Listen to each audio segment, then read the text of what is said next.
Bonjour, ici Marc-Antoine au Centre d'UVR à Saint-Nicolas. Aujourd'hui, on va faire la démonstration d'un Passport 219 BH. On va commencer par faire une tournée à l'extérieur pour ensuite se diriger à l'intérieur de la roulotte. On commence à l'avant, on a un énorme coffre de rangement qui fait bord en bord de l'unité avec de l'éclairage et détecteur de mouvement. Donc, on peut mettre en position 2 pour que ça marche avec le détecteur de mouvement ou à off en position dans le milieu. On a les barres ici pour abaisser les pattes stabilisatrices et utiliser la patte électrique en avant pour se dépanner. On a les marches escamotables pour accéder à l'intérieur. Une prise de courant 120 volts qui fonctionne lorsque la roulotte est branchée dans la prise 30 ampères. On a un réfrigérateur extérieur qui fonctionne sur le 120 volts. On peut modifier l'intensité de celui-ci avec le bouton en haut à droite. Un barbecue qu'on peut sortir, cuisinière qui fonctionne au propane. Donc, lorsqu'on veut l'allumer, on vient simplement tourner les gaz et à l'aide d'un briquet, allumer les ronds. On a une douchette à l'extérieur.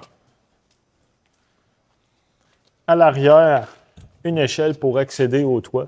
On va recommander de monter sur le toit au moins une fois ou 3 mois pour s'assurer que nos joints d'étanchéité sont bons et que le toit est exempt de bris. À l'arrière, on a une porte pour accéder à l'espace cargo qui donne sur les bunk beds. On peut lever le bunk bed pour avoir du rangement supplémentaire.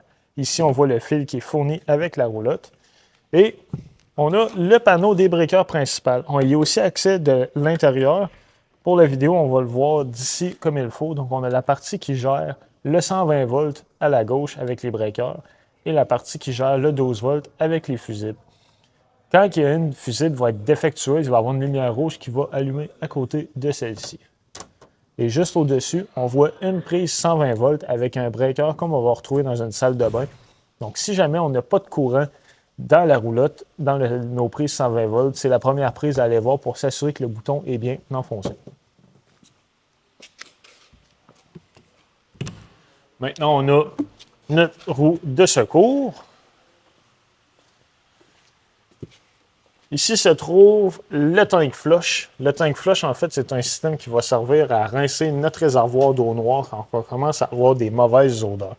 Donc, lui, il part des jets, va rincer l'intérieur du réservoir. On vient connecter notre boyau. Très important, il ne faut pas l'oublier, car si on l'oublie, le niveau d'eau va monter dans le réservoir noir jusqu'à déborder par la toilette à l'intérieur. En dessous, on a notre système d'égout.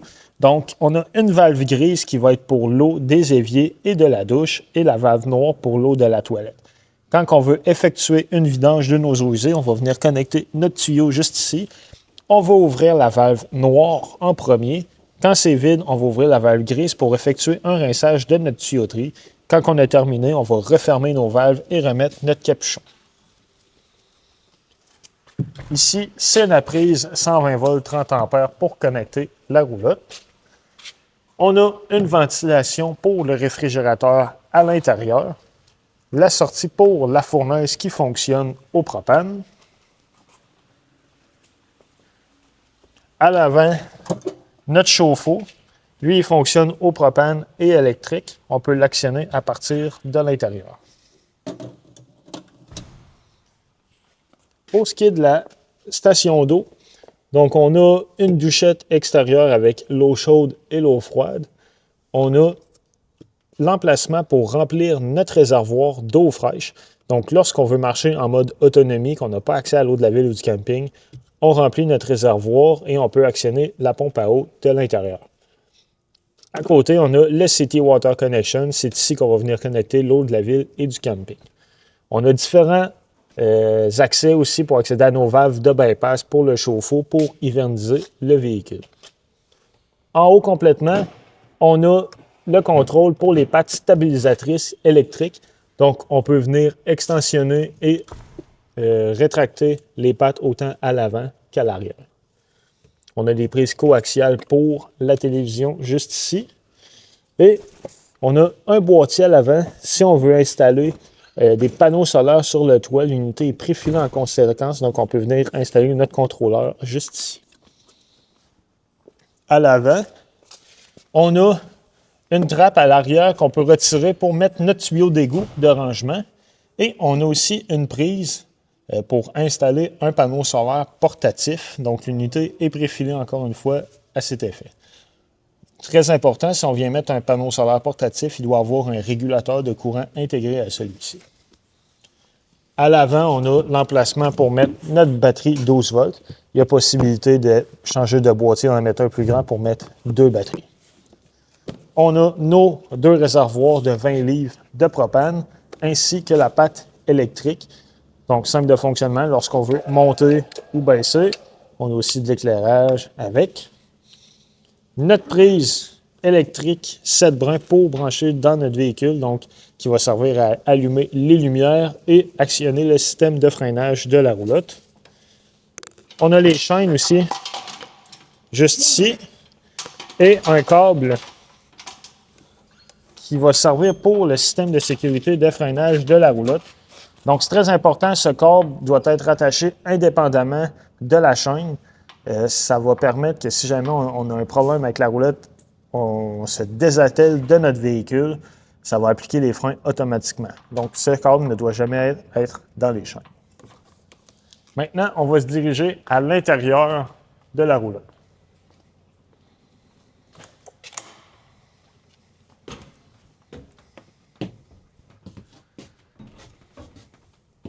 En entrant à gauche, on a notre panneau de contrôle principal.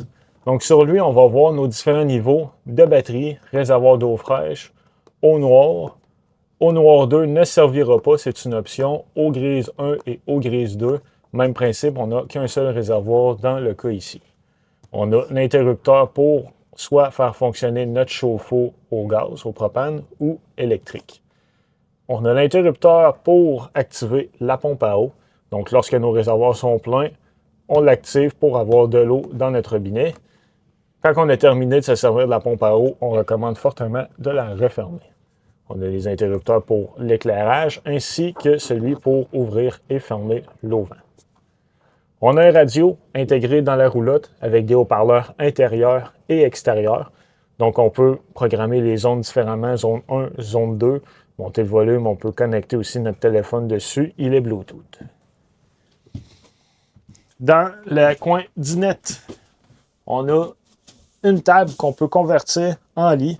Simple à faire, on va simplement retirer la table, enlever les pattes et déposer la table sur les appuis de chaque côté. Ensuite, on va pouvoir repositionner les coussins pour faire un lit pleine grandeur. Et lorsqu'on le veut en dinette, on refait l'étape inverse. On va avoir du rangement ici, évidemment, en haut. Il y a déjà un rack bien fixé au mur pour pouvoir installer une télévision. Au mur, notre contrôle pour la climatisation et le chauffage. Donc, lorsqu'on veut actionner l'air climatisé, on le met à cool et le chauffage à la fournaise. Ensuite, on peut monter et baisser la température, le mettre en Celsius ou en Fahrenheit, ou on peut simplement faire décoller le fan de la climatisation. Dans la partie ici, on a les bunk beds qu'on peut relever pour accéder à avoir plus d'espace dans le cargo. Interrupteur avec prise USB pour l'éclairage juste ici. Dans la toilette, on a une toilette qui fonctionne au pied pour flusher. La douche, on a l'eau chaude et l'eau froide. Et au plafond, on a une ventilation qu'on vient ouvrir manuellement. Donc, on tourne la roulette et on peut décoller le fan avec l'interrupteur.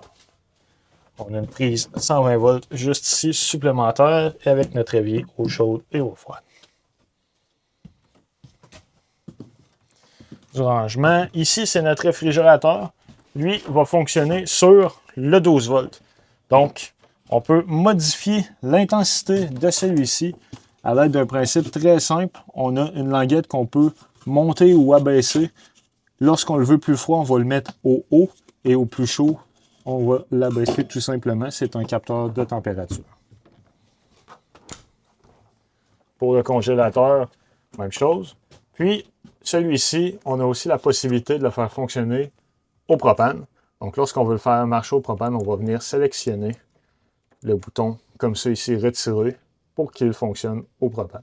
Quand on veut qu'il marche électrique 12 volts, on va simplement le mettre en mode automatique. On peut ouvrir et fermer le réfrigérateur au complet. On a un micro-ondes conventionnel comme on a à la maison, 120 volts. La cuisinière avec la sortie de fan à l'extérieur.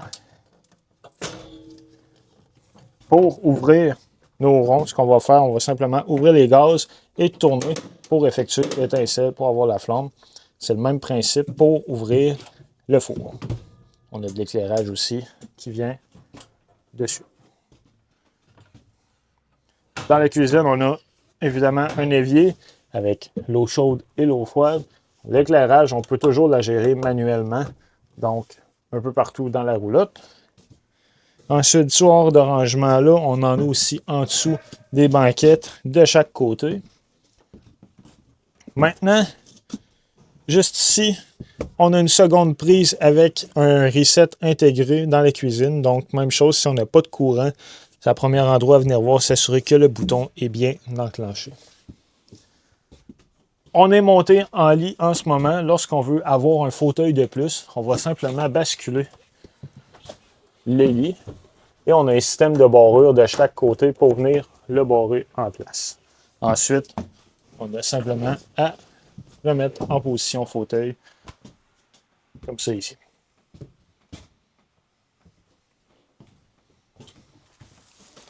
Dans la roulotte, on a accès à tous les manuels d'utilisateur, autant pour la cuisinière, réfrigérateur. Si on va faire de la programmation aussi pour le système de chauffage, climatisation. Donc, on peut toujours s'y référer en cas d'avoir des questions. C'est ce qui conclut la démonstration de la Passport. Merci.